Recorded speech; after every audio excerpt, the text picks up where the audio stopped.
आज का जो कार्यक्रम है पूज्य माता जी सुंदरबाई जी गहलोत की यादगारी में श्रद्धांजलि शोक सभा, श्रद्धांजलि सभा के रूप में उनके सुपुत्रों के द्वारा रखा गया है। दुनिया में आज तक कोई अमर नहीं हुए हैं। जैसे सदगुरु कबीर ने कहा है ना, आए हैं सो जाएंगे, राजा रंग फकीर, एक सिंहासन चढ़ चले, एक बंधे जात जंजीर। माता ने अपने जीवन पूरे जी करके इस दुनिया से गए, लेकिन आप लोगों को जाते जाते भी सुंदर सत्संग का शुभ अवसर दे गए। यूँ तो दुनिया में कोई चीज स्थायी रहने वाली नहीं है। जीवन जोबन राजमद अविचल रहे न जो सोए, जो दिन जाए सत्संग में जीवन का फल सोए। ये अमर फल सत्संग का आप लोगों को जाते जाते भी दे गए। और उनके सुपुत्रों के द्वारा संजय जी गहलोत, राजेंद्र जी गहलोत और विक्रम जी गहलोत के द्वारा ये कार्यक्रम रखा गया है अपनी माँ की यादगारी में। जो भी इस दुनिया से जाते हैं बड़ी सीख दे जाते हैं। जो पत्ते पीले होकर के गिर जाते हैं ना,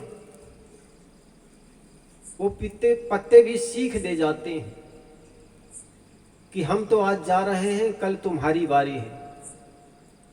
और निश्चित जाने वाले ये बहुत बड़ी सीख दे जाते हैं। वे तो गए गए, लेकिन हमें भी बड़े सीख दे जाते हैं, कल हमारी भी बारी है। और संत लोग निश्चित दो चीज़ों की याद दिलाती हैं, एक मौत और दूसरा राम, जिसको हम चेतना कहते हैं, जिसको कोई राम कहते हैं, कोई आत्मा कहते हैं, कोई शोल कहते हैं। चाहे जो भी कहते हो, वो आपके रहने पर अंदर है, उसी के रहने से आप गीत गाते हैं।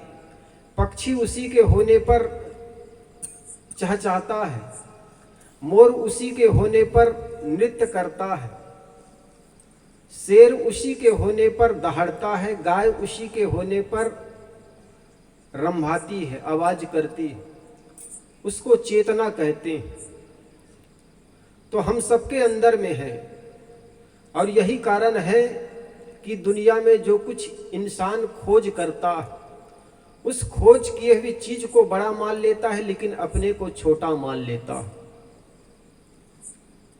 हकीकत में आदमी दुनिया में जितने भी भगवान की खोज मनुष्यों ने किया है, और यही कारण है कि हर चौराहे पर भगवान को बना करके इंसानों ने रख दिया। यूँ तो कहा जाता है कि इंसानों को भगवान ने बनाया है, लेकिन दुनिया के सारे भगवानों को बना करके चौराहे पर रखने वाला ये इंसान है। सब सिद्धांत क्या कौन जग में, आदम मानव तुम ही तो हो। ईश्वर खुदा जगत के कर्ता, कल्पना किया सो तुम ही तो हो। सारे सिद्धांत मत पंथ के रचना किसने किया? इंसान ने किया। लेकिन सदियों से कहा गया आदमी तो नाचीज है, कठपुतली है, सूत्रधार तो कहीं ऊपर बैठा हुआ है। और ऊपर को देखते देखते आदमी के मस्तिष्क का ऊपर ही उड़ गया। कहा जाता है एक घर में एक बुढ़िया माँ सो रही थी। दो लड़के उस घर में कुछ अन्न जल के तलाश में घुस गए। यद्यपि वो लड़का जीवन में कभी चोरी नहीं किए थे, लेकिन आदमी की भूख आदमी को क्या नहीं करा देती। वो दोनों लड़के कुछ अन्न जल के तलाश में उस माता के घर में प्रवेश कर गए। बुढ़िया माँ आंगन में सो रही थी। लड़के लोग खोजते खोजते एक लड़के को चावल मिल गया। चावल मिल गया तो बड़ा प्रसन्न हुआ, यार 2 दिनों के भूखे हैं हम, और आज हमें चावल मिल गया। दूसरा लड़का को खोजते खोजते दूध मिल गया। दोनों लड़के प्रसन्न हुए, यार हम 2 दिन से भूखे हैं, लगता है आज हमें खाने को कुछ मिल जाएगा। उन्होंने चावल और दूध लेकर के बटलोही में डाले और पका करके खीर बना लिए। खीर बनकर के तैयार हो गई। वहीं पर आंगन में बुढ़िया सोई हुई थी। लड़के लोगों ने सोचा यार ये गरम गरम खीर कुछ ठंडा ले तो बात ठीक हो जाएगी, खाने लायक हो जाएगी। तो एक लड़का ने चम्मच से निकाल करके खीर थाली में डाल रहा था ठंडाने के लिए। वो बुढ़िया माँ वही आंगन में सोई हुई थी। उन्होंने करवट बदली। करवट बदली तो एक हाथ लड़कों की तरफ आ गया, ऐसे अंजलि, एक हाथ लड़कों की तरफ आ गया। तो एक लड़का ने कहा यार लगता है ये माताजी खीर मांग रही थी। आखिर सो रही थी नींद में, वो बेचारी करवट बदली तो एक हाथ लड़कों की तरफ आ गया। तो एक लड़का ने कहा यार देखो कल हम 2 रोटी मांगने के लिए आए थे, ये बुढ़िया इंकार कर दी, रोटी भी नहीं दे पाई। और जब खीर बनाकर तैयार कर दिए तो सोई सोई खीर मांग रही। तो लड़कों ने कहा इतने मेहनत के बाद चावल और दूध मिला है, नहीं देंगे। उतने में बुढ़िया माता दूसरी करवट बदलती। दूसरी करवट बदली तो दोनों हाथ ऐसे अंजलि जैसे उनके हाथ लड़कों की तरफ आ गया। एक लड़का ने कहा यार ये बुढ़िया जब तक खा लेगी नहीं ना तब तक ऐसा लगता है खाने देगी नहीं, तो चलो दे ही देते हैं। तो गरम गरम खीर चम्मच से निकाल करके बुढ़िया की हथेली में डाल दी। तो गरम से एकदम झल्ला गई डोकरी। तो वो बुढ़िया तो चिल्ला गई, झल्ला करके कहने लगी बचाओ बचाओ। लड़का आखिर चोरी करने के लिए आया हुआ था। एक लड़का तो डर के मारे बुढ़िया के खाट के नीचे घुस गया और एक लड़का छज्जा पर चढ़ गया। आखिर दोनों चोरी करने के लिए आए हुए थे। बुढ़िया की आवाज सुनकर के आसपास के लोग जग गए। एक आदमी आया, कहने लगी माताजी इतनी रात में क्यों शोर मचाई हो, क्या बात है? बुढ़िया माँ कहने लगी भैया किसी ने गरम गरम खीर हथेली में डाल दी, अब तो ऊपर वाले जाने। ऊपर वाले लड़का को संदेह हो गया यार ये लगता है ये बुढ़िया माता मुझे देख ली है और ये कह रही ऊपर वाले जाने। उतने में दूसरा लड़का कोई आ गया और पूछने के लिए माताजी इतनी रात क्यों शोर मचा रहे हो, क्या बात है? माताजी फिर कहती है कि बेटा क्या बताऊं, किसी ने गरम गरम खीर मेरी हथेली में डाल दी, ऊपर वाले जाने। ऊपर वाले भी एक तकिया कलाम बन गए। आदमी को पूछो कहो भाई सत्संग में नहीं आया, कहते साहब ऊपर वाले की कृपा नहीं हुई। ऐसे ही बुढ़िया की आदत। ऊपर वाले लड़के को पता लगा कि यार ये बुढ़िया मुझे देख लिया और बार बार मुझे इशारा कर रही है, अभी जान जाएगा, उतार करके मुझे कूटेगा पीटेगा। और नीचे लड़का जो खाट के नीचे घुसा है उसको कोई कह नहीं रहा है, उसको नहीं जान रहे हैं। उतने में तीसरा आदमी आया, ये माता जी इतनी रात में क्यों चिल्ला रहे हो, क्या बात है? वो बुढ़िया माता कहने लगी बेटा किसी ने गरम गरम खीर हथेली में डाल दी, ऊपर वाले जाने। ऊपर वाले लड़का से रहा नहीं गया। वो कहने लगा माता जी ऊपर वाले क्या कह रहे हो, क्या तुम्हारे नीचे खाट के नीचे घुसा वो ना जाने क्या? ठीक ऐसे ही हम लोग किसी कर्ता को मान करके किसी भगवान ऊपर वाले को दोष देते चले जाते। हकीकत तो किसी शायर ने कहा फैल बद तो स्वयं करे, लानत करे शैतान को। साहब कहते हैं अपना स्वयं करता है और दोष लगाता है ईश्वर को, शैतान को। हमारे सदगुरु श्री पूरन साहब जी हुए हैं, वे सुंदर एक पंक्ति कहा करते थे कि जितने अगर आपके कर्म खराब है तो 1000 ईश्वर मिल करके भी आपको सुख नहीं दे सकता, और अगर कर्म आपके अच्छे हैं तो 1000 शैतान मिल करके भी आपको दुख नहीं दे सकता। इसलिए किसी शायर ने सुंदर कहा कर्म तुम्हारे अच्छे हैं तो किस्मत तुम्हारी दासी है, धर्म तुम्हारे अच्छे हैं तो मथुरा घर में मथुरा काशी है। कर्म धर्म दोनों खराब तो जीवन बना अविनाशी है, कर्म धर्म दोनों खराब तो गले में यम की फांसी। जिंदगी में अगर सुख चाहते हो तो अच्छे कर्म करो, और जिसके कर्म अच्छे हैं उसका जीवन सुंदर हो जाता है। और कर्म तब सुंदर हो जाता है जब आदमी का विचार सुंदर हो, और विचार के सुंदर के लिए सत्संग की जरूरत होती है। सत्संग एक ऐसी जगह है जहां पर सत्य असत्य की चर्चाएं होती है, जहां पर बिल छान होती है, जहां पर आदमी सत्य और असत्य को परख करने का ज्ञान होता है। इसलिए कहते हैं ना, बिन सत्संग विवेक न होई, राम कृपा बिना सुलभ न सोई। राम कौन है? आपके अंदर में जो चेतना है, आपके अंदर में जो राम है। ऐसा नहीं कि कोई और राम है अलग से जिनकी ओर इशारा करें, बल्कि आपके अंदर जो चेतना है उसकी कृपा हो जाए ना, तो और किसी की कृपा की जरूरत नहीं है। इसलिए संत लोग कहते हैं आपकी कृपा आप पर होनी चाहिए। बाहर के भगवानों को मनाने के लिए हम दूर दूर चल करके जाते हैं। देखो यहाँ के लोग भी रामदेवरा जाते हैं, पैदल जाते हैं, कोई कुलाटी मारते जाते हैं, कोई लुढ़कते लुढ़कते जाते हैं। आदमी भक्ति के नाम पर बड़ा अद्भुत कर्मकांड करता है। सदगुरु कहते हैं, हंसा तू तो सबल था, हे हंस है चेतन तू तो सबल था, मजबूत था, लेकिन हल्की अपनी चाल। तुम्हारी चाल हल्की हो जाने के कारण तुम दुनिया में पतित हो रहे हो। हंसा तू तो सबल था, हल्की अपनी चाल, रंग कुरंगे रंग या तय किया और लगवार। साहब कहते हैं अपने जीवन में इतने रंग चढ़ा चुके हो, इतनी आदत बना चुके हो, जिसके चलते अन्य लगवार की तुम पूजा करते मानते चले जाओ। अपने लगवार अर्थात पति स्वामी बड़े मानते चले जाते हो। अनेक रंग में आदमी रंग जाता है अपने आप को न जानने के कारण। जब हमारे जीवन में जो जो विकार पैदा होता है उसी का रूप हम मान लेते हैं। जब हमारे मन में क्रोध आ जाता है तो ऐसा लगता है मैं क्रोधमय हूँ। जब तक सामने वाले आदमी को हरा ना दूं, मार ना दूं, काट ना दूं, तब तक शांति नहीं मिलेगी। क्रोध निश्चित जानिए काल है। महात्मा बुद्ध ने कहा था कि जब कोई आदमी को मैं क्रोध अवस्था में देखता हूं तो उनको देख करके मुझे हंसी आती है। कहे क्यों? तो उन्होंने कहा जब आदमी दूसरे के गलती पर क्रोध करता है तो वह आदमी अपने को ही सजा देता है। बड़ा अद्भुत बात महात्मा बुद्ध ने कहा, जब कोई आदमी क्रोध करता है तो दूसरे की गलती पर अपने को सजा देता है।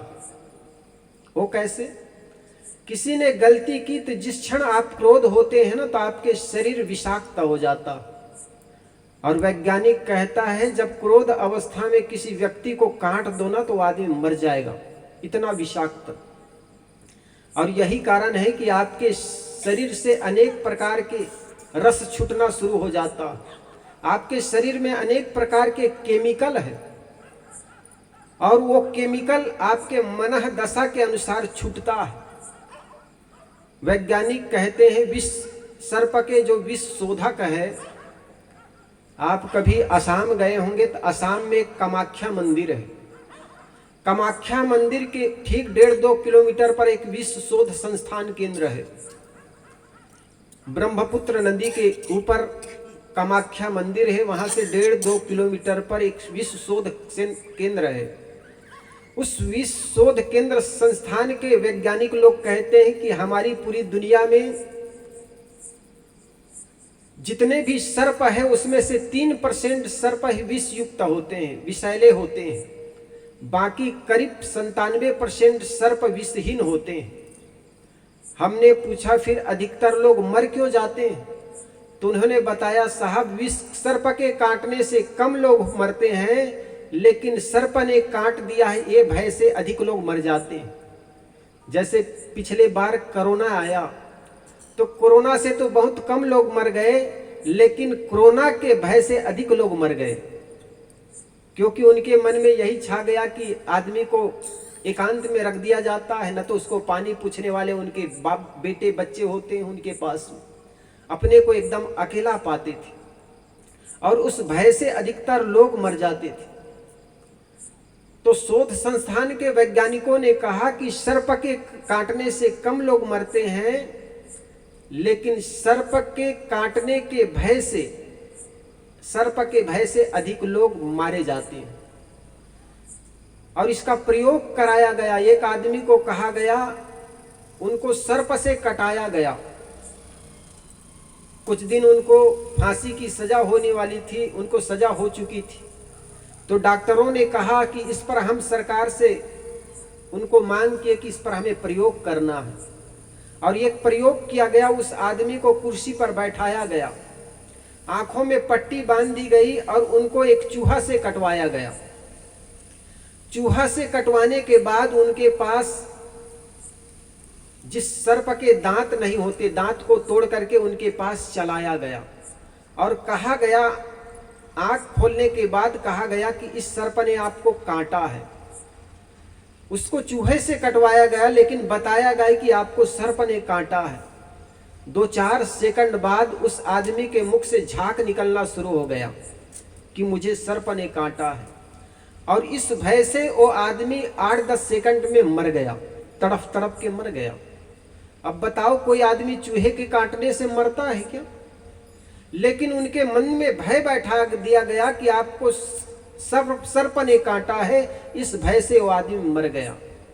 दूसरा प्रयोग किया गया, उस आदमी को, दूसरे आदमी को आंख को बंद किया गया, बांधा गया और उनको सर्प से कटाया गया, और चूहा, आंख खोलने के बाद उनको चूहा दिखाते हुए कहा कि आपको चूहा ने काटा है। वो आदमी मरा नहीं। क्यों ऐसा हुआ? क्योंकि उसके अंदर में एक भय भर जाने से, ये भय कि मुझे सर्प ने काटा है इसलिए मर गया, और दूसरी बात कहा गया कि चूहे ने काटा है, कटाया गया सर्प से, लेकिन सर्प विषहीन था, और बताया गया आपको चूहा ने काटा है, तो आदमी जीवित हो गया। कारण क्या था? क्योंकि उस आदमी को अगर सर्प का भय बता दिया गया, सर्प का भय बताने से वो सर्प के भय के चलते वो आदमी मर गया, और जिस आदमी को सर्प ने काटा और बताया गया था चूहे ने काटा है, वो आदमी जीवित रह गया। कारण क्या था? यद्यपि सर्प ने काटा था, लेकिन विषहीन सर्प ने काटा था, लेकिन उनके अंदर में एक निर्भ्रांत था, भय नहीं था। उनको ऐसा लगा मुझे केवल चूहे ने काटा है। तो अधिकतर लोग भय से मर जाते हैं, और ये भय के चलते आदमी न जाने कैसे कैसे कृत्य करता है। नहीं जाना चाहिए ऐसे जगहों पर भी जाता, और अपने धन बर्बाद करता है, तन बर्बाद करता है, धर्म बर्बाद करता है। और जिनके अंदर में भय हो जाता है, कई बार होता है ना, किसी को सर्प ने काटता है, बिच्छू के द्वारा डंक मार दिया गया, और तथाकथित ओझा बैगा के द्वारा झाड़ा जाता है, कहा जाता है झाड़ने के कारण उतर गया। वो एक साइकोलॉजी प्रभाव होता है। साइकोलॉजी प्रभाव कैसा होता है? एक बार घर के सारे लोग भोजन कर रहे थे। भोजन के समय यूं तो कहा जाता है घर में अगर साथ साथ भोजन करें, हंसी विनोद हो, तो रूखी सूखी सब्जी भोजन भी अमृत हो जाता। तो घर के लोग सारे भोजन कर रहे थे, भोजन करते करते हंसी विनोद की बातें हो रही थी। तो घर का जो मुखिया था बात बात में ठहाका लगा करके हंस रहा था। हंसते हंसते उनके मुख में एक मक्खी घुस गई, उड़ती हुई मक्खी आई और उनके मुख में घुस गई, और मुख के घुसने पर उनको ऐसा लगने लगा कि मेरे अंदर मक्खी घुस गई है। कभी पेट को पकड़ता, कभी सीनों को पकड़ता और कहता ये रही मक्खी, ये रही मक्खी। घर के लोगों ने सोचा ये आदमी तो पागल हो जाएंगे। लोगों ने उनको समझाने का प्रयास किया कि दादा, बाबा, पिताजी, मक्खी अगर घुस गई होगी तो कब के वो निकल गई होगी, क्योंकि 5-7 उल्टियां हो गई थी, और अगर आपके अंदर चली भी गई होगी तो वो कब के मर गई होगी, क्योंकि आदमी के अंदर जो जठर अग्नि होती बड़ी तेज होती है। तो घर के लोगों ने समझाया कि जठर अग्नि से वो मक्खी कब के मर गई होगी, उड़ी गई नहीं अंदर में, और अगर निकल भी गई होगी तो वमन के द्वारा 8-10 वमन हो गई, निकल गई होगी। लेकिन वो आदमी मानने के लिए तैयार नहीं। उन्होंने कहा मुझे पता चल रहा है मेरे पेट में मक्खी उड़ रही है। वो आदमी किसी भी बात की विश्वास नहीं किया। घर के लोगों ने सोचा ये आदमी तो पागल हो जाएंगे।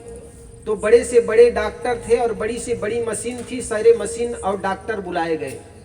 डॉक्टरों ने चेक किया, मशीन लगाकर चेकिंग किया तो मशीन भी ये बताई कि आपके अंदर मक्खी है नहीं। तो उस आदमी ने कहा तुम्हारी मशीन तुम्हारी मुबारक हो, तुम्हारा तर्क तुम्हें मुबारक हो। अरे मुझे पता चल रहा है मेरे अंदर मक्खी है, उड़ रही है। लोगों ने सोचा ये आदमी तो मर ही जाएगा। कहा जाता है कोई संत आए और संत ने कहा इस आदमी को किसी मनोचिकित्सक के पास ले जाने की जरूरत है। उनकी पत्नी एक मनोचिकित्सक के पास लेकर के गई और मनोचिकित्सक जो डॉक्टर था उनको जाकर के बताए जी एक बार ऐसा हुआ, एक बार भोजन कर रहा था, करते करते एक मक्खी इनके अंदर घुस गई और तब से इनको वहम है कि मेरे अंदर मक्खी घुस गई है। डॉक्टर ने उनको बाजवट पर सुला दिया। बाजवट पर लेटाने के बाद उन्होंने कहा जी मक्खी तुम्हारे अंदर घुसी है तो मैं पता लगाता हूं। आला निकाल करके एक छोर को कान में लगाया, दूसरी छोर को उनके पेट में ऐसे तैराने लगा और तैराते तैराते डॉक्टर बड़ा विस्मित होते हुए, आश्चर्यचकित होते हुए कहा यार वे लोग कैसे डॉक्टर थे और उनकी मशीन कैसी थी। अरे मुझे तो आला रखने से पता चल रहा है कि तुम्हारे अंदर मक्खी अभी है। उनकी पत्नी ने सोची है तो बड़ा गजब का डॉक्टर है। और उस आदमी ने, डॉक्टर ने जैसे ही कहा यार तुम्हारे अंदर मक्खी है तो वो तो एकदम से उठ के बैठ गया बाजवट पर। कहे डॉक्टर साहब आप मिल गए तो मेरी जिंदगी बच जाएगी, अन्यथा ये सारे डॉक्टर और घर के सारे लोग तो मुझे मार ही डालना चाहते हैं। उनकी पत्नी सोचती है बड़ा गजब का डॉक्टर, मैं तो सोची थी ये इलाज करेंगे लेकिन ऊपर और बीमारी बताए जा रहे हैं। तो डॉक्टर ने कहा तुम चुप रहो और उस आदमी को कहा तुम लेट जाओ, तुम्हारे अंदर मक्खी है, अब निकालने का प्रयास करता हूं। और बाहर आकर के उनकी पत्नी को एक सुंदर सफेद बाटल दिया और बाटल दे करके कहा जाकर के तुम मक्खी पकड़ के ले आओ बड़ी सी कहीं से। उनकी पत्नी कहती करोगे क्या? उन्होंने कहा ये तर्क वितर्क करने के समय नहीं, तुम मैं कहता हूं वही करते चले जाओ। उनकी पत्नी बाहर से बड़ी मक्खी पकड़ के बोतल में भर करके चली आई और डॉक्टर को दे दी। डॉक्टर ने उसमें डांट लगाते हुए उस मरीज के पास पहुंचा और डॉक्टर ने उस मरीज को कहा जी देख तुम्हारे अंदर मक्खी है और मैं जो जो पूछूं उसको बताते जाना। उनको कहा अच्छा ये बता मक्खी कहां पर उड़ रही है अभी? उस आदमी ने कहा डॉक्टर साहब मेरे पेट में मक्खी उड़ रही है। उन्होंने कहा तेजी से खांसो ताकि पेट के मक्खी सीने में आ जाए। उस आदमी ने तेजी से खांसा। खांसने के बाद डॉक्टर ने पूछा जी अब मक्खी छाती में आई? जी डॉक्टर साहब अब छाती में आ गई। डॉक्टर साहब ने कहा फिर तेजी से खांसो ताकि गले में आ जाए। उस आदमी ने फिर तेजी से खांसा। खांसने के बाद डॉक्टर ने कहा अब गले में आई जी? कहे हाँ सर गले में आ गई। डॉक्टर ने कहा अब आंख बंद करो। आंख बंद करो, मैं बोतल टिकाता हूँ। बोतल जिसे पहले से मक्खी पकड़ के आया हुआ था उस बोतल को उठाया और उस आदमी को कहा आंख बंद करके तुम तेजी से खांसो ताकि मैं बोतल में भर सकूं। उस आदमी ने आंख बंद करके तेजी से खांसा और डॉक्टर ने जैसे ही बोतल खोल करके उनके मुख में रखे और कहे, उस आदमी ने तेजी से खांसने के बाद डॉक्टर ने बोतल उठाकर कहा ये रही मक्खी, देखो कितनी बड़ी मक्खी। उस आदमी ने आंख खोल करके देखा बड़ी मक्खी बोतल के अंदर घूम रही थी। उस आदमी ने देख करके आंखें उनकी फटी की फटी रह गई। कहने लगा डॉक्टर साहब आप मिल गए तो मेरी जिंदगी बच गई, अन्यथा घर के सारे लोग और सारे डॉक्टर तो मुझे मार ही डालना चाहते। इतनी बड़ी मक्खी मेरे पेट में थी। उनकी पत्नी ने सोची कि तो बड़ा गजब का डॉक्टर, देखो मक्खी मैं बाहर से पकड़ के लाई और ये कह रहा है कि तुम्हारे अंदर से निकली। डॉक्टर ने उनकी पत्नी को बताया देख कभी ये मत बताना कि ये मक्खी बाहर से पकड़ के लाई हूं करके, अन्यथा फिर बीमार पड़ जाएगा। ठीक ऐसे ही बीमारी हमारे अंदर में भूत प्रेत की, जादू टोना की, ईश्वर परमात्मा की, जातिवाद की, न जाने कितनी बीमारियां हमारे अंदर में प्रवेश कर गई। इस देश का दुर्भाग्य रहा है, इस देश की वर्ण व्यवस्था, जिसके चलते हम एक आदमी को छोटा मान लिया, दूसरे अपने को बड़ा मान लिया। कैसी व्यवस्था रही, इस व्यवस्था के चलते हजारों वर्षों तक ये भारत देश चला है। जहां के लोग उत्पादन करने वाला समाज को छोटा मान ले और उपभोग करने वाला समाज अपने को बड़ा मान ले, वो समाज कभी उत्थान कर सकता है क्या? जरा सोचो। जो उत्पादन करने वाला है, जो बनाने वाला है, जो निर्माण करने वाला निर्माता है, जिसको अन्नदाता कहते हैं, जो कपड़ा देने वाला दाता था, तेल निकालने वाला समाज था, जो 2 जोड़ी जूते बनाने वाला समाज था, उनको तो कहा गया अछूत। और जिस समाज ने एयर कंडीशनर रूम में बैठ करके सारे संपत्ति का एकाधिकार करने वाला समाज अपने को बड़ा मान लिया। निकम्मे और भीख मांगकर जीने वाला समाज अपने को बड़ा मान लिया, और काम करने वाले को कहा गया तुम छोटे हो। तो जरा सोचो उस समाज का कैसे उत्थान हो सकता है। सदगुरु कबीर ने कहा, कर बहिया बल आपनी छाड़ बिरानी आस। हमने सदियों से भगवान और भाग्य के भरोसे करते चले गए, लेकिन सदगुरु कबीर कहते हैं अपने बाहों बल पर भरोसा करो। आपके आंगन में नदियां बह रही है, पुरुषार्थ की गंगा बहा सकते हो, लेकिन तुम भाग्य और भगवानवाद के चादर ओढ़ करके सोए चले जा रहे हो। सदगुरु कबीर कहते हैं ये भाग्य और भगवानवाद के चादर को हटा करके पुरुषार्थ करो, और जो देश पुरुषार्थ, जो समाज पुरुषार्थ करता है वो समाज आगे बढ़ता है। जापान देश, स्विट्जरलैंड देश दुनिया के सारे ब्लैक मनी स्विस बैंक में जमा करते हैं। वो देश कभी सोचे हैं वहां संपन्न क्यों है? वहां के लोगों ने पुरुषार्थ किया, मेहनत किया। स्विट्जरलैंड में कहा जाता है वहां सैनिक के रूप में 1 रुपए नहीं खर्चा करते, वहां हर आदमी अपने आप में सैनिक होते हैं। वहां के लोगों ने किसी प्रकार के देवी देवताओं की पूजा नहीं करते। हमारे यहाँ तो धन के लिए लक्ष्मी की पूजा करते हैं, विद्या चाहिए तो सरस्वती की पूजा करते हैं, शक्ति चाहिए तो हनुमान जी की या दुर्गा की पूजा करते हैं। और फिर भी हमारे पास उतनी बुद्धि और शक्ति नहीं है जितनी अन्य देशों के पास है। टेक्नोलॉजी के क्षेत्र में चीन बहुत आगे बढ़ गए हैं। छोटी सी छोटी मशीन जो आती है वो चीन से आती है। टेक्नोलॉजी के क्षेत्र में वो आगे बढ़ गए।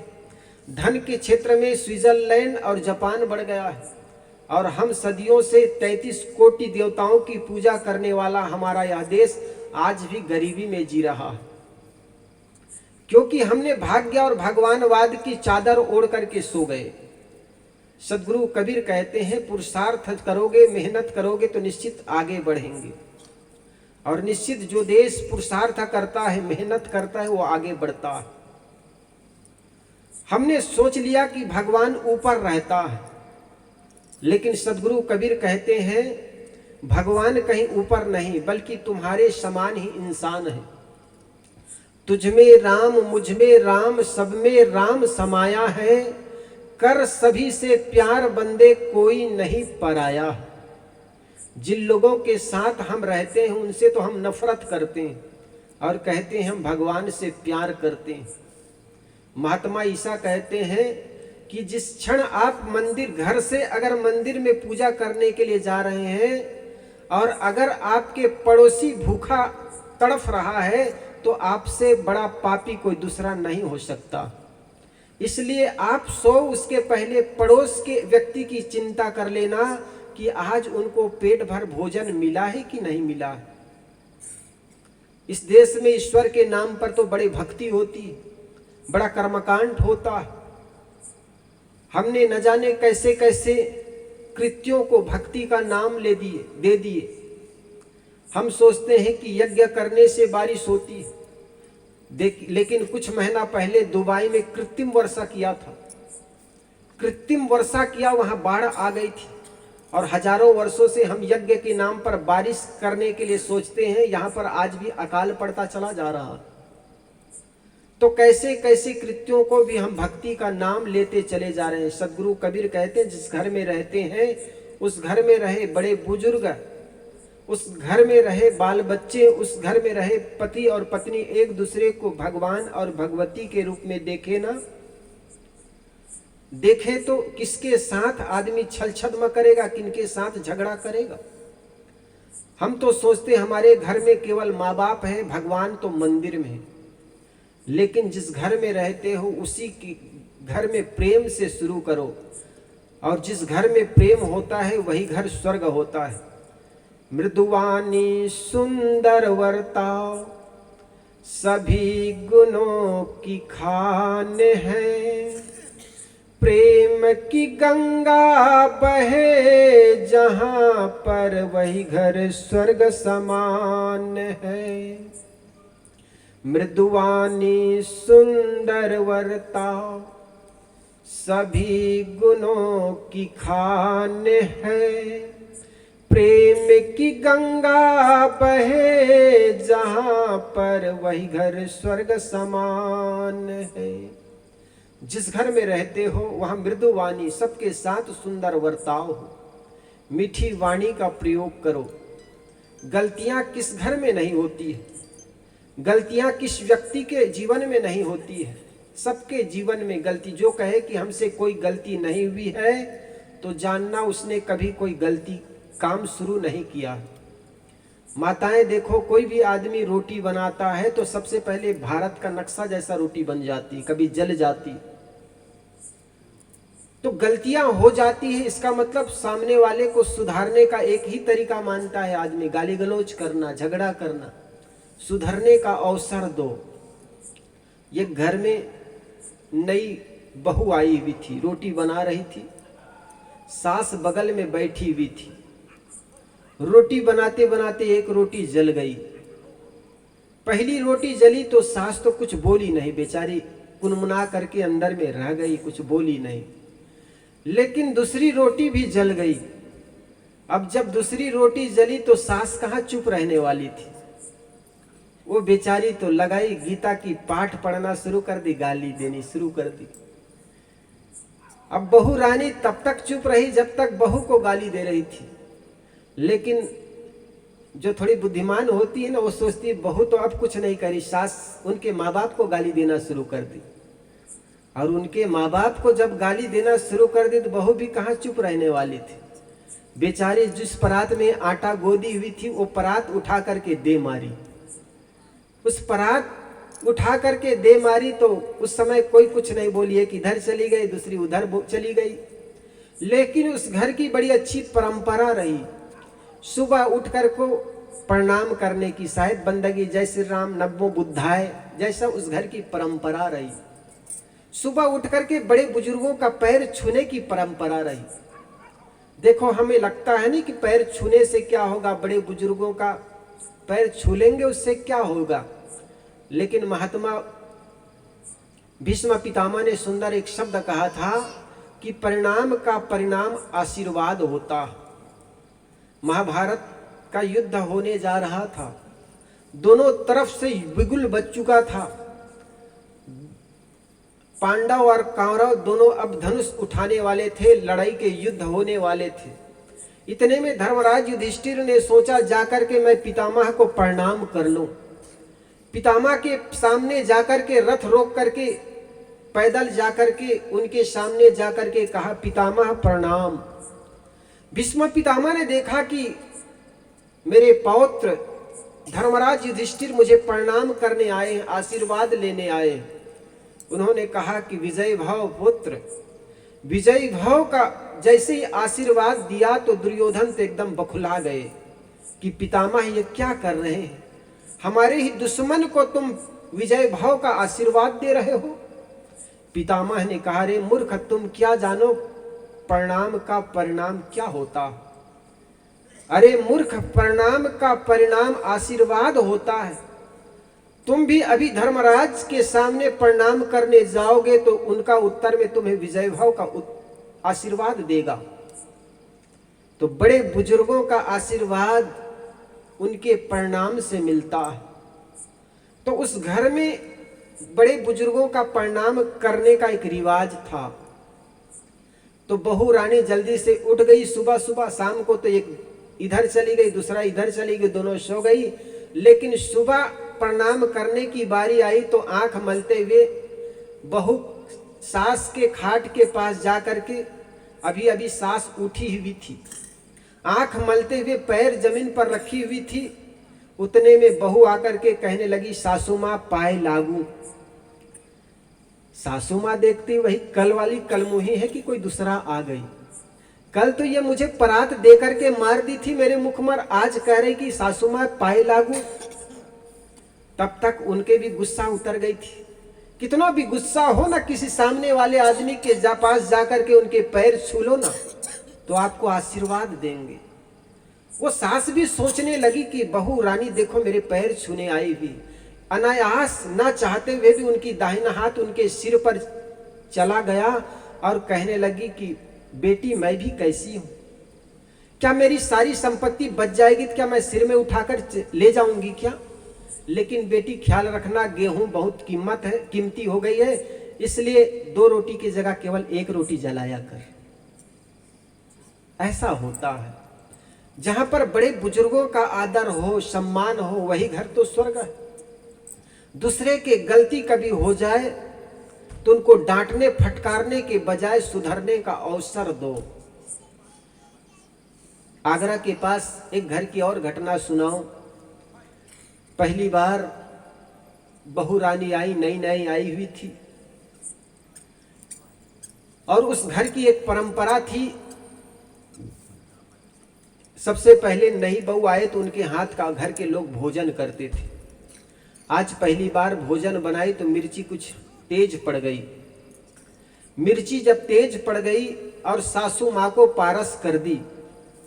सासू माँ जैसे ही पहली कौर डाली तो पता चला मिर्ची बहुत तेज पड़ी हुई है, लेकिन बेचारी समझदार थी, उन्होंने कुछ कही नहीं और हायसू हायसू खाए जा रही थी। लेकिन बहू रानी पढ़ लिख कर आई हुई थी, जो कि हॉस्टल में रह करके पढ़ी थी, घर में भोजन बनाने का अवसर नहीं मिला था। पास में बैठ करके देखती है कि सासू माँ हायसू हायसू करके करके खाई जा रही थी, लेकिन कुछ बोल नहीं रही, शिकायत नहीं कह रही है। तो पूछने लगी, माँ भोजन कैसा बना है? अब बताओ, आप जरा सोचो, मिर्ची कुछ हल्ला डाल दी हो, तेज डाल दी हो और बैठ करके और पूछे कि भोजन कैसा बना है, तो आपके मन में क्या उभरेगा? आपके मन में क्या प्रतिक्रियाएं उठेगी? तो सासू माँ को पूछने लगी, माँ भोजन कैसा बना है? तो सासू माँ कहने लगी, बेटी भोजन बहुत अच्छा बना है। बोलिए सद्गुरुदेव की जय। सासू माँ कहने लगी, बेटी भोजन बहुत अच्छा बना है। माँ भोजन अच्छा बना है तो सब्जी कैसी बनी है? तो सासू माँ कहने लगी, बेटी सब्जी भी अच्छी बनी है, लेकिन माँ भोजन अच्छा बना है, सब्जी अच्छी बनी, लेकिन आपके आंखों में ये गंगा जमुना कैसे बह रहे हैं, क्या बात है? सासू माँ कहने लगी, बेटी ये तो प्रेम के आंसू है। तुझ जैसे लक्ष्मी मेरे घर में आई हो तो ये मेरे अंदर की खुशी मेरे अंदर रह नहीं पाई, आंखों से बहे चले जा रही। तो वो बेचारी तो और खुश हो गई।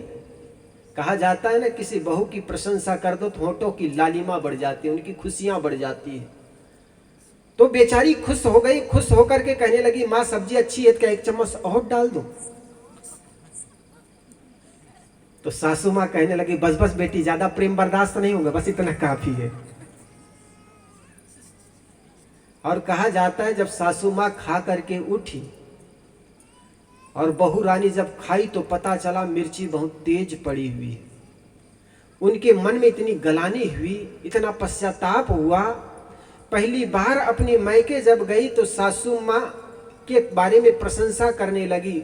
उनकी माँ पूछने लगी, पीहर जाने के बाद माँ पूछी कि बेटी तुम्हारे घर के लोग कैसे हैं?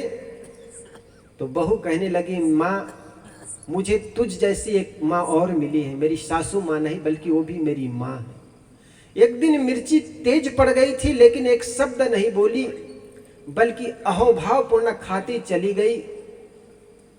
और आज मुझे एक सासू नहीं बल्कि माँ और मिली है, और जीवन भर उस सासू माँ की सेवा करती रही। हमारे घर में होता उल्टा है।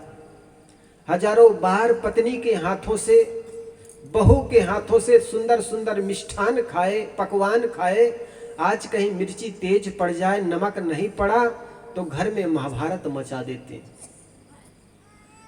मेवाड़ की धरती, राजस्थान की धरती पर पैदा हुई वो मीरा के बारे में याद करो, जिनके ससुर साहब राणा ने जहर का प्याला भेजा तो भी मीरा हंसते हंसते पी गई, और कहा जाता है कि वो जहर का प्याला भी उनके लिए अमृत का काम कर गया। ये होता बहुत अधिक बार हो जाता है, ऐसा होता है कई बार। आप कोई गलत चीज प्रसन्नता पूर्वक भी खा गए ना, वो भी अमृत हो जाएगा।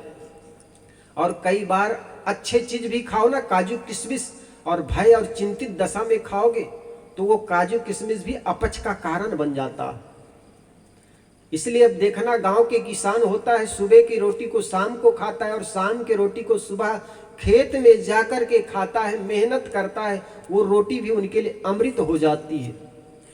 और सेठों को देखना, शहर के सेठों को काजू किशमिश से भी जलपान करता है, भोजन करता है, वो कब्जियत का कारण बन जाता है, बेचारा चूर्ण खा खा करके पचाता। तो कहने का मतलब आप क्या खाते हैं पीते हैं बड़े महत्वपूर्ण नहीं है, खाते समय आपका मन दशा प्रसन्न है ना, तो अमृत का काम कर जाएगा।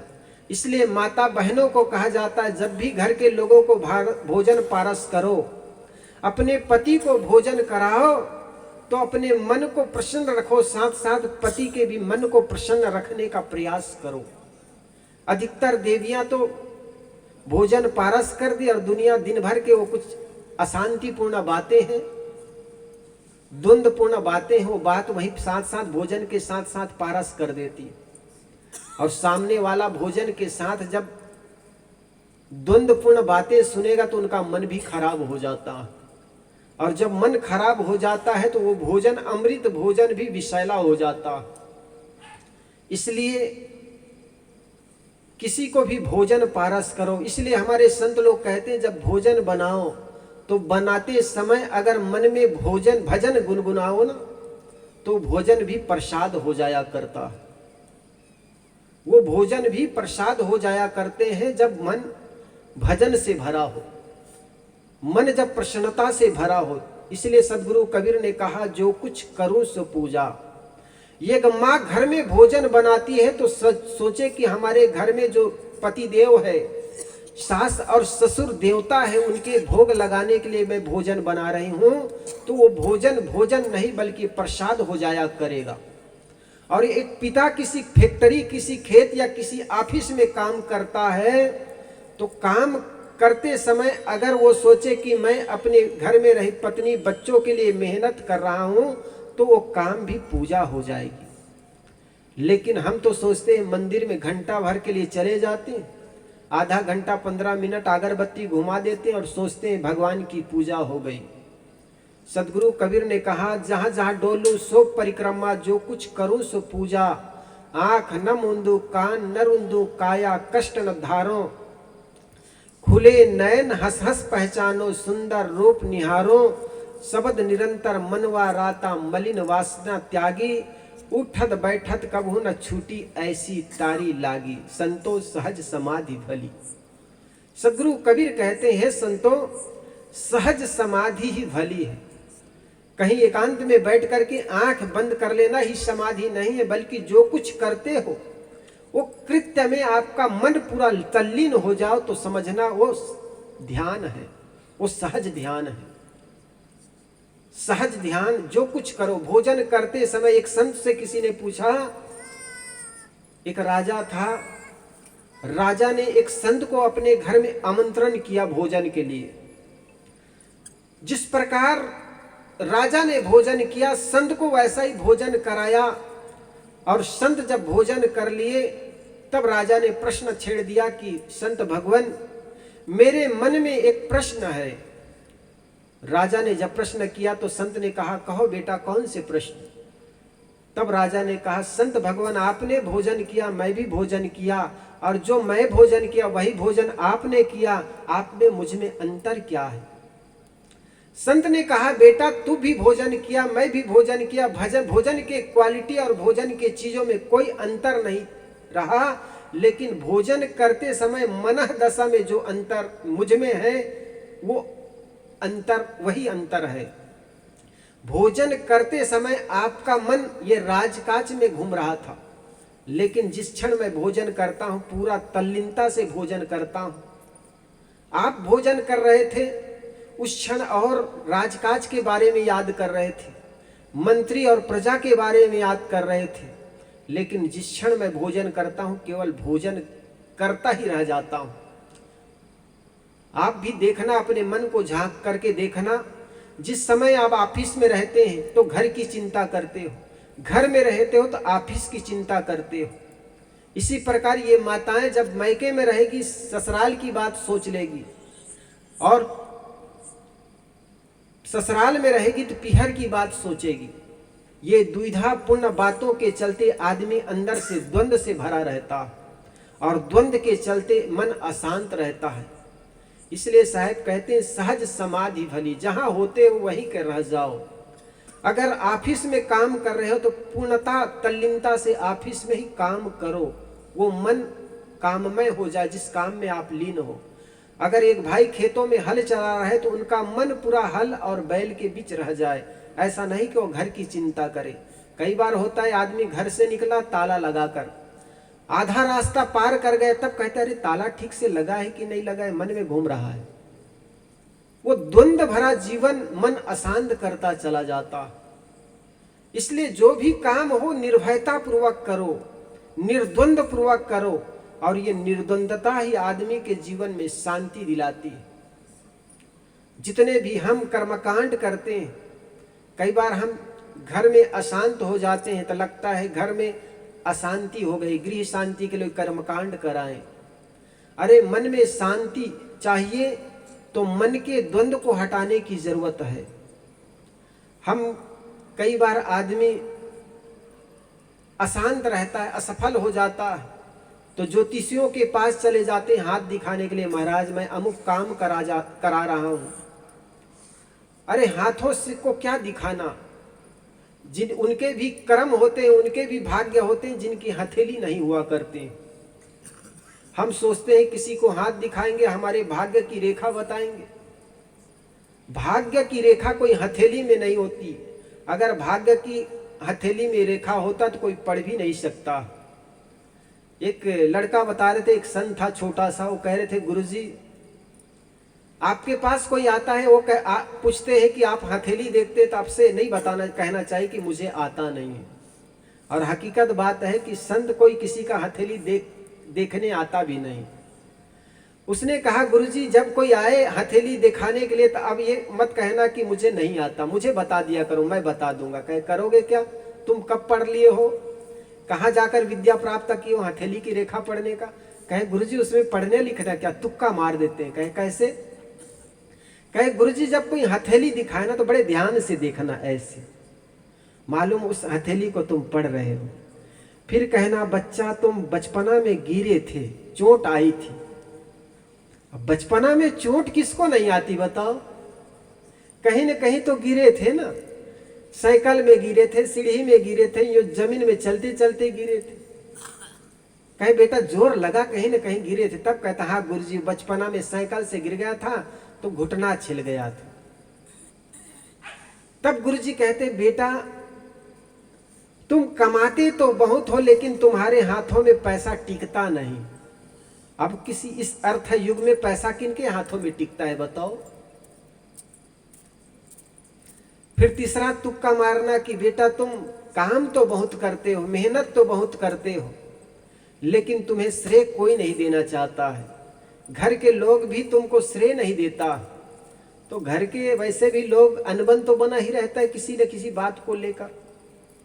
फिर चौथा तुक्का मारेगा बेटा तुम्हारे घर में एक न एक बीमारी बनी रहती है। तो बीमारी तो बनी ही रहती, कभी पेट खराब तो कभी सिर दर्द, घर में कभी न कभी कोई ना कोई बीमारी तो बनी रहती है सदा। तो इस प्रकार के वो तुक्का मार देते, हमारे दिमाग में वो छा जाता है वास्तव में महाराज सही बता रहे हैं। और ये 5-4 तुक्का ऐसा ही है कि सबके जीवन में घटता है। कोई आदमी ऐसा नहीं कि जीवन भर स्वस्थ ही बना रहे, उनके जीवन में बीमारियां आई, उतार चढ़ाव आया, सबके जीवन में उतार चढ़ाव आया। महाराज राम जिनको कहते हो आप, भगवान कहते हो, उनके जीवन में कब उतार चढ़ाव आया क्या। शाम को बताया गया कि बेटा तुम्हें राजगद्दी राज तिलक दिया जाएगा। घर में लाइटिंग हो रही थी, पूरे राज्य में उत्सव मनाए जा रहे हैं, नगाड़े बजाए जा रहे हैं। लेकिन जैसे ही रात्रि हुई, अंधेरे कमरे में राजा दशरथ ने महाराज राम को बुला करके कहा बेटा वो राज्य तुम्हें देने की बात कही थी, अब भरत को मिलेगा और तुम्हें 14 वर्ष का वनवास। महाराज राम गुरु वशिष्ठ के पास जाकर के नहीं कहे गुरुजी लगता है मुझे कोई शनि ग्रह लग गया है कि कोई मंगल की छाया पड़ गई है, कोई यज्ञ कर दीजिए, कोई मंत्र बता दीजिए, कोई फूका झाड़ा कर दीजिए, कोई डोरा ताबीज बांध दीजिए। उन्होंने सहज स्वीकार कर लिया हमारे घर में कोई ऐसा अशुभ घटनाएं घट जाती, कोई मर गया, कोई बीमार पड़ गया, घर टूट गया, किसी भांति खेतों में फसल नहीं हुई, तो हम सोचते हैं लगता है कोई भगवान नाखुश, को भूमिया नाखुश, कोई यज्ञ करते हैं कि भूमिया को मनाने के लिए कुछ अगरबत्ती जलाते हैं, यज्ञ होम हवन करते हैं। लेकिन महाराज के जीवन में देखो कितनी तकलीफें आई। पत्नी सीता हरी जाती, महाराज लक्ष्मण को शक्तिवान लगता है, लेकिन किसी योझा बैगा या किसी गुरु के पास नहीं गए कि मेरे यज्ञ कर दीजिए, मेरे अशुभ घटनाएं घट रही है। उन्होंने हर क्रियाकलाप को सहज स्वीकारते चले गए। ठीक हमारे जीवन में भी जो भी घटनाएं घटती है, उस घटनाओं को, उस परिस्थितियों को हम स्वीकार करें। जीवन में जितने दुख दिखते हैं निज दोषों के कारण है, जिनमें इतना ज्ञान नहीं वे दोष मिटाना क्या जाने। वही तुमको मिल रहा है जो कि पहले से दिए हो, उसी का फल सामने है शुभ अशुभ जो कुछ किए हो। आप दुनिया से प्यार चाहते हो, सबको प्यार बांटो। 4 वेद 6 शास्त्र में बात लिखी है दोय, सुख देने सुख होता है, दुख देने दुख होए। दुनिया में जो चाहते हो वही औरों के साथ व्यवहार करो। अगर प्रेम चाहते हो तो सबके साथ प्रेम का वर्ताव करो। अगर दूसरे के साथ सुंदर वर्ताव चाहते हो, तुम सम्मान चाहते हो, दूसरे को भी सम्मान दो। लेकिन हम सोचते हैं कि दूसरा तो छोटा है, दूसरा नीच है, उसको ऊपर उठने ना दे। एक लड़का की शादी हुई तो अपने मित्र से पूछा, यार मेरी नई नई शादी हुई, बता मैं कैसे व्यवहार करूं। तो दूसरा उनके मित्र ने कहा, देख देवी होती है ना, पत्नी होती वो देवी होती है, और देवी को कभी सिर में चढ़ने नहीं देना चाहिए, इसलिए दबा कर रखना चाहिए। तो लड़का ने कहा क्या करूं? उन्होंने कहा देख, जब पहली कोई भी काम बताओ ना तो थोड़ा उनको दबा कर रखना, डरा कर रखना। किसके लिए क्या करूं? कहे कोई भी काम बताओ तो कहना नहीं तो।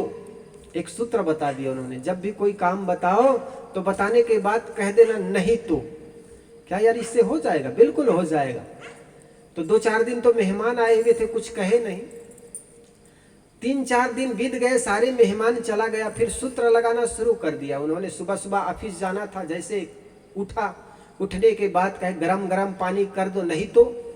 पत्नी तो घबरा गई बेचारी, पता नहीं तो ये क्या कर देगा। उन्होंने बेचारी जल्दीबाजी में पानी गरम की, और जैसे पति निकल करके नहा करके निकली तो निकल करके कहा गरम गरम पकोड़ा बना दो, नहीं तो। पत्नी गुस्सा, इतना गुस्सा आदमी पता नहीं क्या कर देगा ये। बेचारी गरम गरम रोटी पकौड़ी जो भी बनाई हुई गरम गरम बनाई। भोजन करके वो लड़का जैसे ही तैयार हुआ कि कपड़े प्रेस कर दो, नहीं तो। बेचारी प्रेस व्रेस करके तैयार कर दी। इतना घबरा गई बेचारी, 1 महीना होते हो। तो फिर ऑफिस से शाम को आया, फिर वही काम बताने का ढंग ही उनका ऐसा हो गया, नहीं तो पता नहीं ये क्या कर देगा। बेचारी 1 महीना होते होते तो एकदम से वो घबरा गई। जब पहली बार अपने मैके गई, पीहर गई, तो उनकी माँ कहने लगी, बेटी तुम्हारे घर के लोग सब ठीक हैं, घर में कोई संपत्ति की कमी नहीं, खेती बाड़ी भी खूब है, लेकिन क्या बात है तुम बहुत सूख करके कांटा कांटा हो गई हो। उनकी बेटी कहने लगी, माँ क्या बताऊं, सब चीज ठीक है, धन संपत्ति घर में बहुत है, ससुर सास भी बहुत अच्छे मिले हैं, लेकिन तुम कुमार को जो देखे, दमाद को देखने में कुछ भूल कर गए। कहे बेटी क्या हुआ? कहे बहुत क्रोधी है माताजी, कोई भी काम बताते हैं तो काम बताने का ढंग उनको बहुत गुस्सेपन में बताते हैं कि कहे ये काम कर दो, नहीं तो।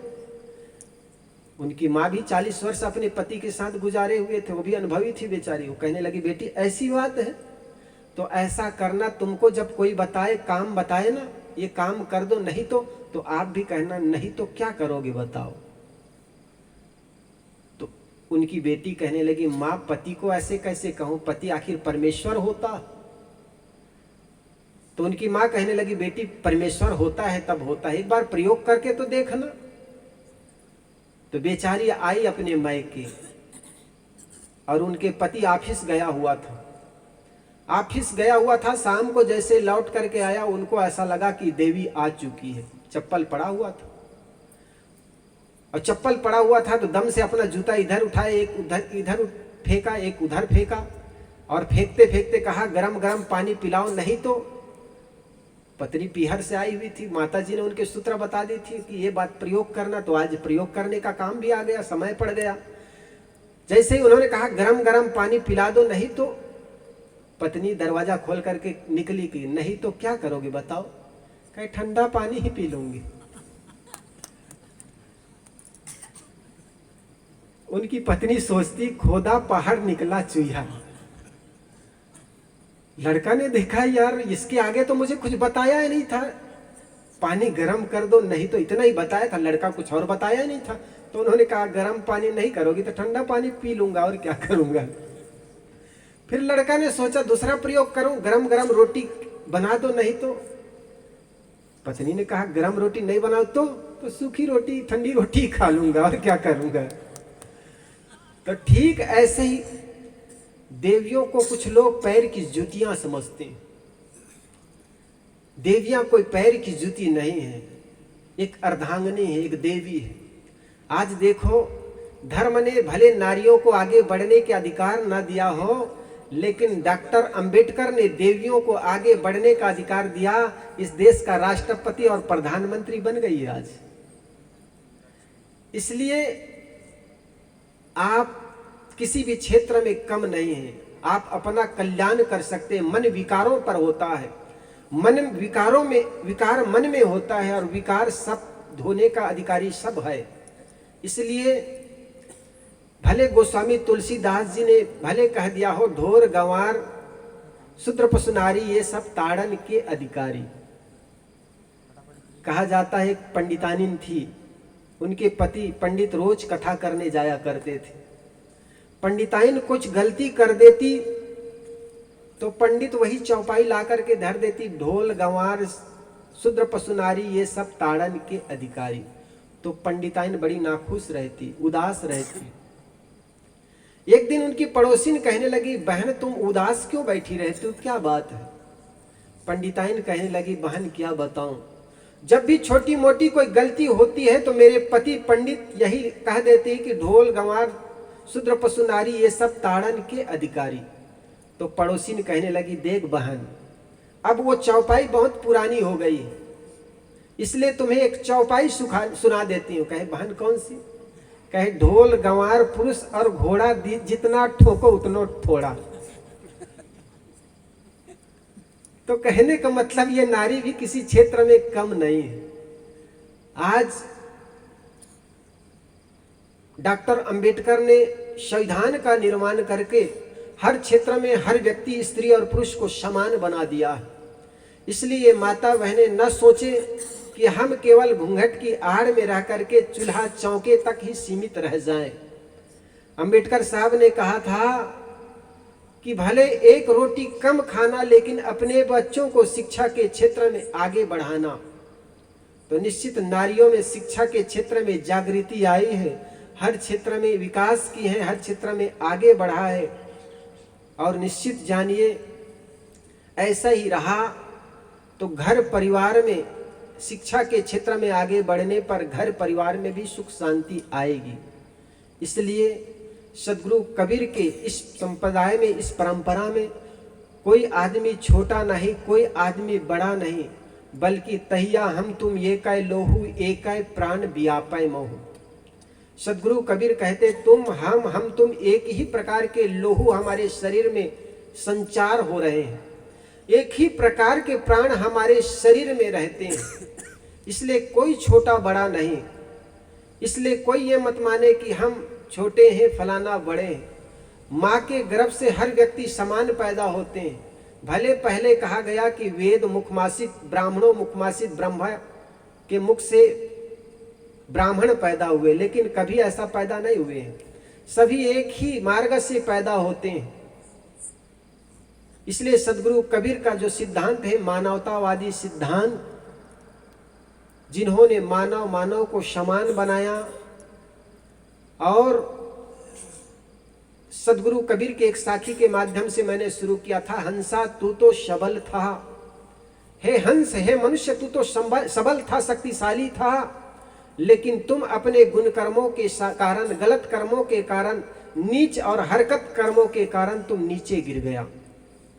आज इंसान का खाना खराब हो गया, दुनिया की सारी गंदगी को सुअर साफ करता है, मानव मल को भी सुअर साफ करता है। उस मनुष्य की बुद्धि क्या ठीक हो सकती है क्या? मानव मल को भी मनुष्य सुअर साफ करता है, और उस सुअर को साफ कर लेने वाला मनुष्य की बुद्धि क्या अच्छी हो सकती है क्या? दुनिया के सारी गंदगी को सुअर साफ कर लेने वाला सुअर को मनुष्य साफ करता। आज देखो आदमी का बुद्धि खराब हो गई है, अखाद्य पदार्थ को खाता है, अपेय पदार्थों को पीता है, और दोष देता है जमाना को, कहता है यार जमाना खराब है।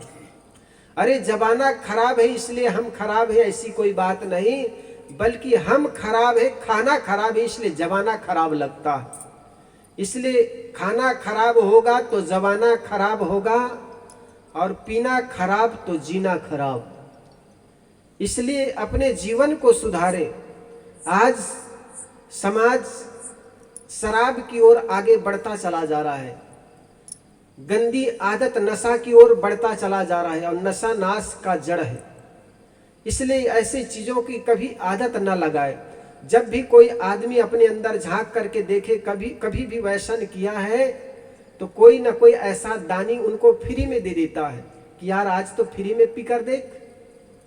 जब भी कोई आदमी तम्बाकू खाना सीखा होगा, बीड़ी पीना सीखा होगा, शराब पीना सीखा होगा, तो कोई ना कोई दानी आदमी आया, कहे मित्र एक पाव तो मार के देख, एक बार खा के देख।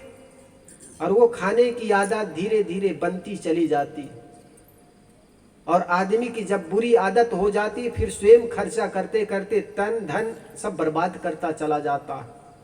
इसलिए व्यसन को गले लगाओगे तो अपने ही घर को अपने हाथों से आग लगाओगे। इसलिए किसी प्रकार के व्यसन दुर्व्यसन से अपने जीवन को बचाएं। आज देखो दुकान में अंडा बिकना शुरू हो गया है, और कहना शुरू कर दिया संडे हो या मंडे रोज खाओ अंडे। अरे जरा सोचो, अंडा भी किसी माँ का लाल है। अंडा दुनिया के किसी झाड़ में नहीं फलता है, किसी पौधे में नहीं लगता है। अंडे भी किसी माँ का लाल है, और अंडे को शाकाहारी कहना मूर्खों का चाल है। इसलिए हर जगह विवेक करो, और जो समाज विवेक करता है, जो समाज तर्क करता है, निश्चित वह समाज आगे बढ़ता है। तो सदगुरु कबीर कहते हैं कि हंसा तू तो सबल था, हल्की अपनी चाल, रंग कुरंगे रंगिया तय किया और लगवार। बोलिए सदगुरुदेव की, संत समाज की। बस हेलो, बोलिए सदगुरु कबीर साहेब की जय।